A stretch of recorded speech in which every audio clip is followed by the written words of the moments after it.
আসসালামু আলাইকুম, সবাই কেমন আছেন? আশা করছি সবাই খুব ভালো আছেন। আমরা আল্লাহর রহমতে ভালো আছি।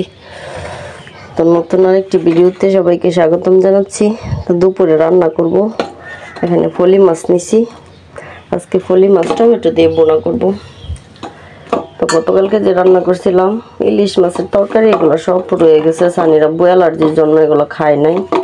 ইলিশ মাছ ভাজি তরকারি সব রয়ে গেছে। তো আমি আজকে ভাবলাম ফলি মাছ বোনা করে দিই। অন্য সব কিছুতেই অ্যালার্জি, খাইতে চায় না, সেজন্য আর কি রান্না করবো বুঝতেছি না।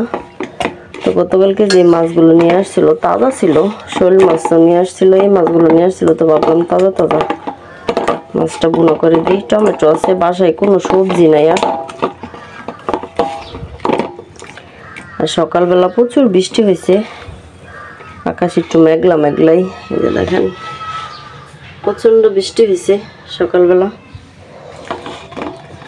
বৃষ্টি হওয়াতে একটু ভালোই লাগতেছে। দেখা গেছে গরমের যে একটা প্রচুর একটা খারাপ একটা ভাব ছিল ব্যবসা, তো এটা এখন আর নাই। তো রাত্রেবেলা তো প্রচুর গরম গেছে, সকালবেলা অনেক বৃষ্টি হয়েছে। তো মাছগুলো আমি হলুদ আর লবণ মাখিয়ে এখন মাছগুলো হালকা একটু ভেজে তারপর বোনা করব। তেলটা গরম হয়ে গেছে, মাছগুলো দিয়ে দিয়ে মাছগুলো কাটা, অনেক মাছ দেখা গেছে অনেক কাটাই মাছের মধ্যে, তবু খেতে অনেক স্বাদ। প্রচুর কাটা, বাচ্চারা এই মাছ খাইতে পারবে না কাটার জন্য, তারপরও মজা আছে। আমার কাছে ভালোই লাগে। সানির আব্বু কাটার জন্য বেশি খাইতে চায় না, মানে মশমশা করে ভাজি করে দিলেও পছন্দ করে। তবে আজকে তরকারি রান্না করবো, ভাবতেছি যে তরকারি রান্না করি।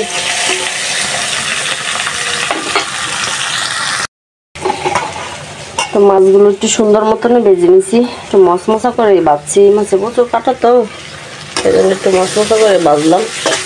মশলাটা ভালোভাবে কষায় নিছি, হলুদ মরিচ ধনিয়ার গুঁড়া, তারপর এখানে একটু রসুন বাটা জিরার গুঁড়া দিছি।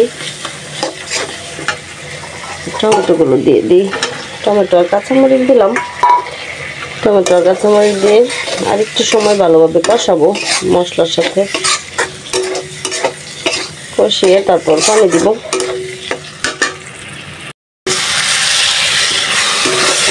টমেটো কষানো শেষ, এখন ঝোল দিয়ে পানি দিয়ে দিয়ে মাছ দিয়ে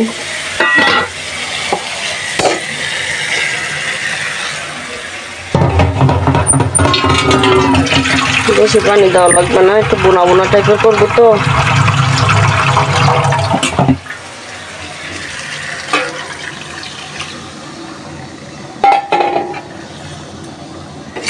এতটুকু পানিতেই মাছের তরকারিটা হয়ে যাবে। যে কোনো মাছ দিয়ে টমেটো দিয়ে বোনা করলে খেতে ভালোই লাগে। তো টমেটোগুলো যদি ভালো হয় আর কি। তো আস্তে আস্তে তরকারিটা হোক, ভাতটাও বসায় দিই। ফ্রিজ থেকে বাকি তরকারিগুলো বের করে গরম করে নিব। তো তরকারি কি অবস্থা দেখি। তরকারি প্রায় হয়ে গেছে, ঝোলটা আর একটু গাঢ় করে তারপর নামিয়ে ফেলবো। তরকারি কালারটা সেই আসছে, দেখেন কত সুন্দর হয়েছে। তবে এই মাছে কাটার জন্য আমার বাসায় কেউ খাইতে চায় না, তবে আমার খুবই ভালো লাগে এই মাছটা। আর এখানে গতকালকে দেখেন ইলিশ মাছের তরকারি সম্পূর্ণটাই রয়ে গেছে, শুধু আমি একবার খাইছিলাম। তো সানিজ আমি খাই নাই, সানিজ আমি মাংস দিয়ে খাইয়া তো রাত্রেবেলা চলে গেছে সন্ধ্যার পরে।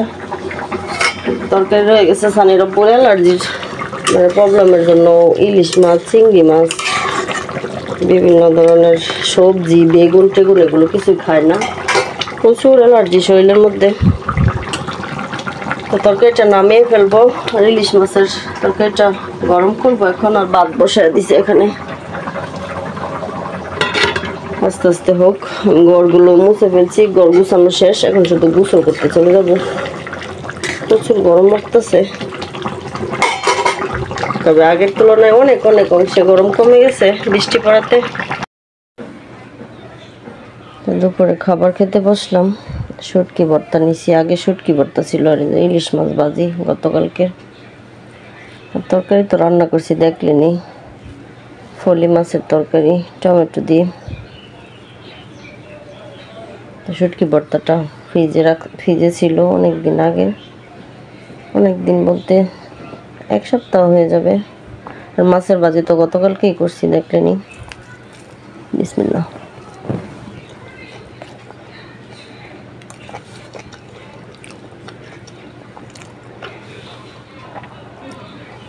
ভর্তা যখন বানাই আমি একটু বেশি করে বানায় রাখি, মানে রেগুলার তো ভর্তা বানানো সম্ভব না। ভর্তা বানাইতে গেলে দেখা গেছে অনেক সময়ের কাজ, তার থেকে একটু বেশি করে বানায় রাখলে কিছুদিন ফ্রিজে খাওয়া যায়।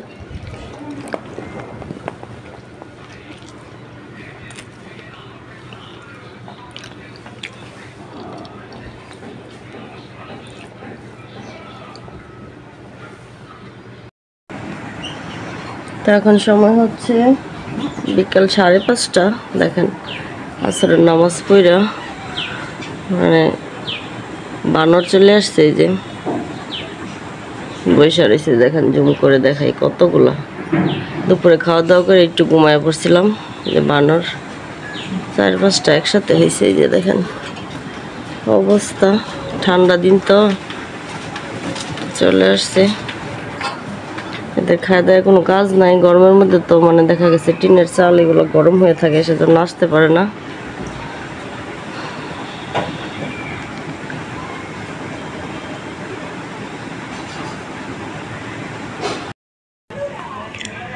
তো সন্ধ্যা হয়ে আসছে, সারাদিনের আবহাওয়াটা আজকে এতটাই ভালো ছিল। দেখেন হালকা হালকা বাতাস, তারপরে মেঘলা মেঘলা একটা আকাশ, মেঘলা মেঘলা ভাব আকাশের মধ্যে। তো এই আবহাওয়া খুবই ভালো লাগে আমার। তো সকালবেলা প্রচুর বৃষ্টি হয়েছে, গতকালকে তো প্রচণ্ড গরম ছিল, সেজন্য সকাল সকাল বৃষ্টি হওয়াতে দেখা গেছে আবহাওয়াটা একদম ঠান্ডা হয়ে গেছে। খুবই ভালো একটা দিন ছিল। আকাশের অবস্থা এখনো মেঘলা হয়ে আছে, মনে হয় রাত্রেও বৃষ্টি হতে পারে। তো ঝিরি ঝিরি বাতাস আছে, খুবই ভালো গেছে আজকে সারাদিনটা। এই হাঁসগুলো দেখেন, এই পাশের বাড়ির হাঁস, এগুলো